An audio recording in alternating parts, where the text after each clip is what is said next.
Jevnia Aristóteles na Gaeltacht a Sean Kine, go bhfuil an tar talmhaíochta Michael Creed, sás de buile leis na híscarí beaga riberóbéis maidir leis a gunspóds, faoi obair atá bun ag an rion i Rossaville gon na Gaillimhe.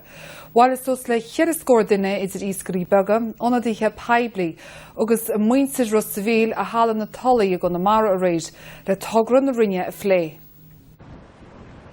Tá iascarí beag gléamach agus riberóbéis, chuideach go tá giascach gún chasla le beag na cháscór blian buile mar nar pléú an tugraló itá idir lábha ag an rion le nichas a dó áit bhreise a hóigáil ag céhra sa bhíl do bháid fléisiúr chostas 1.8 milliún euro.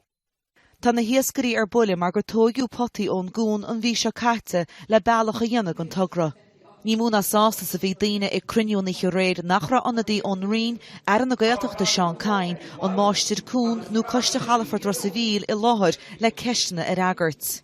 Tá ceadan sainal gas chun agus bhean an teannis go nar a ceadachsan, ruidir níisiad agus tá na minister níosma nó na paliste an teint, sé agus ásta bhil go dtí ar na marmait agus ceistní choréid sé cid a gintas bhealach. Is cúsínta sé go bhúte se teachníar a dúir a bobbal, aftar sé teachníar a dúir na hanadaí peblií ar fad, ní ra éon hanadaí pebliíonn seo a dúirs go ólas acu fin tugra.